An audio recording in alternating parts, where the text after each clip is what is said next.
Bonsoir mesdames, messieurs, vous êtes sur la chaîne info RCI TV et nous avons le plaisir de vous annoncer une première nouvelle intéressante de la part de RCI.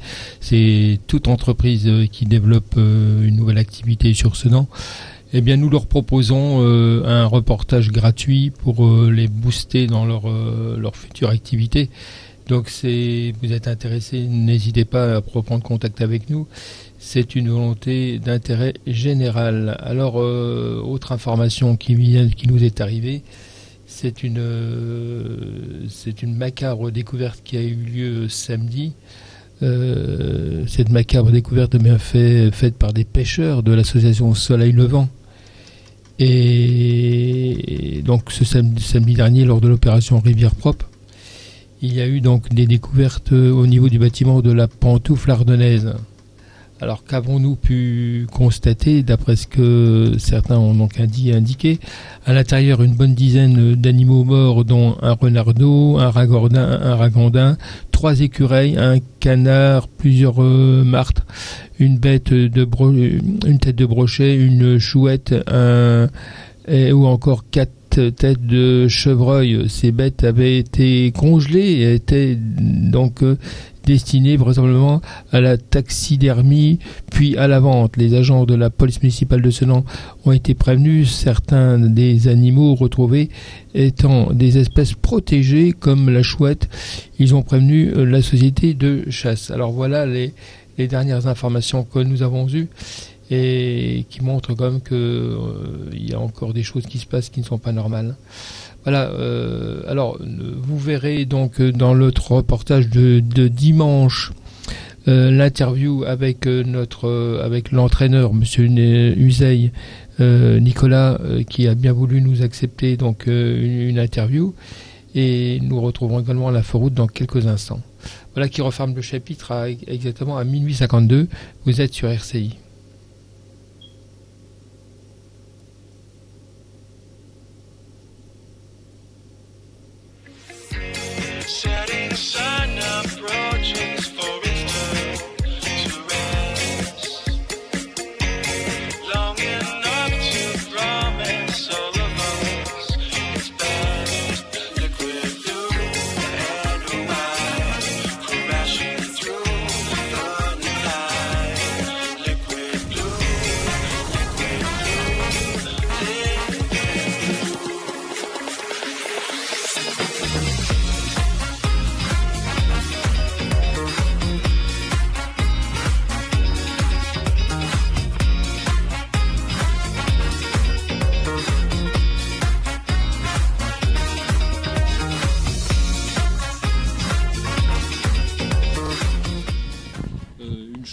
Qui est importante, vous avez le sourire. Bon, alors, mais je commence à vous connaître. Hein. Vous êtes très psychologue et en plus vous faites des bonnes analyses. Aujourd'hui, eh bien, vous avez gagné donc ce vendredi.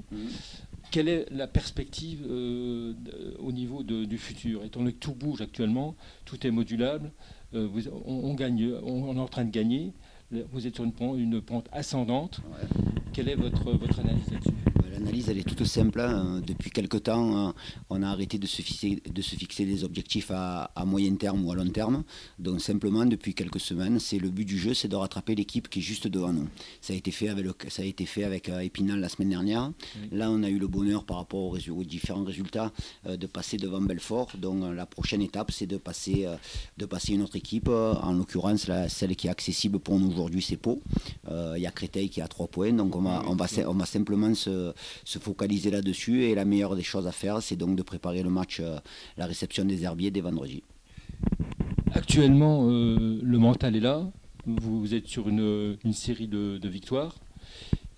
Est-ce qu'on peut aujourd'hui dire que la situation s'est fortement améliorée par rapport à ce qu'on a connu il y a 2-3 semaines?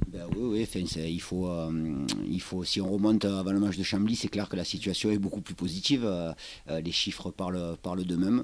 Maintenant, on avait tellement de retard qu'on ne peut pas simplement s'asseoir et être satisfait de ce qu'on vient de réaliser sur le mois de mars. Et le championnat, il reste encore 7 journées. La fin de saison va vite arriver, puisqu'il nous reste juste 6 semaines de travail. sur cette vague de bons résultats, commencer à faire des calculs d'apothicaire qui nous mèneraient droit dans le mur. Simplement, voilà, aborder les matchs. Donc je sais que c'est un discours qui est souvent répété, mais se préparer simplement pour la prochaine échéance. Vous êtes arrivé dans les moments où vous avez remonté l'équipe dans des conditions exceptionnelles. L'objectif est toujours atteint, hein, pratiquement. Il n'y a rien de perdu pour l'instant. Ouais. Est-ce que la situation mentale de votre équipe est optimale aujourd'hui? L'objectif il n'est pas atteint, il est atteignable. Donc voilà, il y a une différence entre ces deux adjectifs. Maintenant, la situation, fait notre parcours, il n'y a rien d'exceptionnel. Il faut savoir qu'on a quand même passé des moments assez difficiles où on a un moment bien précis. Il y a peu de personnes qui pensaient qu'on puisse être encore en vie début avril. Maintenant, c'est le cas, mais il faut pas simplement se contenter de rester en vie, il faut simplement survivre dans ce championnat.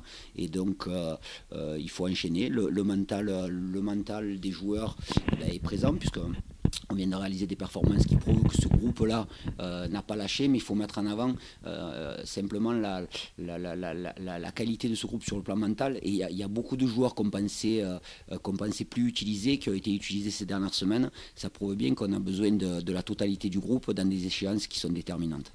L'équipe est au complet, il n'y a pas trop de casse pour l'instant. Non, malheureusement il y a Dylan Reilly qui s'est pété les croisés la semaine dernière, donc c'est un joueur qu'on va perdre pour la fin de saison et pour le début de la saison prochaine. Après il y a quelques blessures, mais qui sont des durées d'indisponibilité assez courtes. Il y a Yacine Chadili qui était encore un peu juste vendredi, mais qui devrait reprendre normalement. Il y a Benoît Leroy qui a repris la course en fin de semaine, donc ça permet de garder cette émulation et cette concurrence, parce que ne serait-ce qu'au niveau offensif, il y a 8 joueurs offensifs pour 3 postes, et voire peut-être 1 ou 2 postes sur le banc, donc ça fait beaucoup de concurrence, mais on a besoin de ça. Alors bien sûr qu'il y a des joueurs qui sont déçus chaque semaine de ne pas faire partie du groupe ou de ne pas être dans l'équipe, mais c'est comme ça qu'on avance. Il ne faut surtout pas penser qu'il y a certains joueurs qui ont un statut ou qui sont des titulaires indiscutables. C'est l'émulation qui fait en sorte de pouvoir monter une équipe. Et puis alors, coach, vous dites très bien, me l'avez dit la fois dernière, match après match.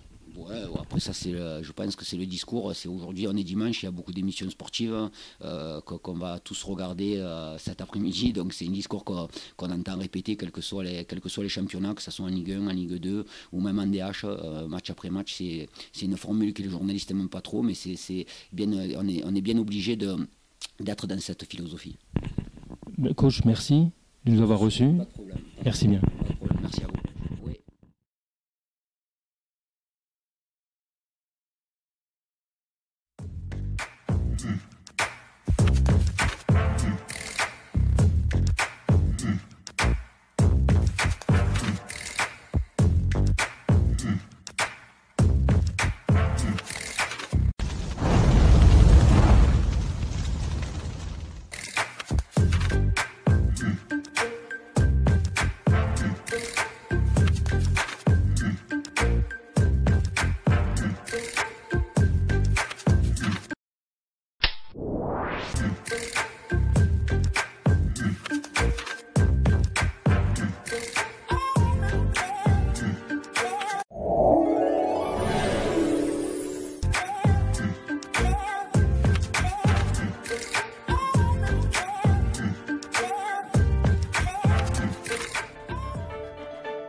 Gambetta, donc vous êtes Alexandra Cabla, qui est la responsable de l'agence. Donc vous êtes une agence immobilière qui développait donc des activités normales de la profession. Voilà, on est une agence immobilière tout à fait normale. On se développe dans l'immobilier résidentiel et on essaye de s'axer beaucoup plus sur. Il y a une évolution liée aux travaux, hein, ce dont est en train de se métamorphoser. Les commerçants, eh bien, il y a peut-être de nouveaux horizons. Comment vous voyez la chose là-dessus, par rapport à la vie qui est en train de changer? Moi, mon propre ressenti, voilà, je suis quelqu'un de jeune, comme on peut le voir. Depuis 2-3 mois, moi, chaque semaine, j'ai au moins une personne qui vient en agence et qui me dit qu'elle veut s'implanter sur Sedan. Donc je ne m'attendais pas à ça quand l'agence a ouvert. Et au contraire, on est content de voir que les gens souhaitent s'implanter encore sur Sedan. Et c'est sûrement dû aux travaux qui sont en cours. Alors, il y a de bonnes opportunités à Sedan actuellement au niveau immobilier. Est-ce que le prix du mètre carré est attractif par rapport aux autres villes? On a beaucoup d'investisseurs, que ce soit des quatre coins de la France, de Chambéry, de Paris, de Lille, on communique par mail, par Google Maps, voilà, et on peut acquérir un immeuble de rapport ici pour 200-250 000 euros avec un bon rendement locatif. D'où l'intérêt aujourd'hui des investisseurs de venir à Sedan, car le rapport de rentabilité est constaté. Oui, tout à fait. Oui. Et donc Sedan est en train de changer, les îlots sont en pleine rénovation. On constate aujourd'hui que la ville bouge. On a implanté déjà 3 commerces rue Carnot. Maintenant, on va essayer de redynamiser la fin de la rue Gambetta qui demande qu'à être dynamisée, vu les locaux vacants qu'il y a actuellement. Le début de la rue est quasiment pleine. Maintenant, il faut s'attaquer à la fin. Alors, si je suis investisseur, j'ai tout à fait un intérêt à venir acheter à Sedan? Oui, puisque les taux d'intérêt sont faibles en ce moment. Voilà, c'est le moment d'investir. Le prix du mètre carré reste très, très attractif. On est aux alentours de 700-800 euros du mètre carré. Oui. Et alors sur le plan commercial, c'est pareil, ça évolue aussi ici, hein. Les commerces restent quand même d'actualité. La ville est en train de changer, donc c'est attractif. Le centre-ville est en train d'être modifié.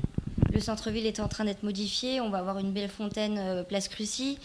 Voilà, je pense que le cœur de la ville va se passer au niveau de la place d'Armes, la rue Carnot et la rue Gambetta. Donc j'invite ceux et celles qui veulent s'implanter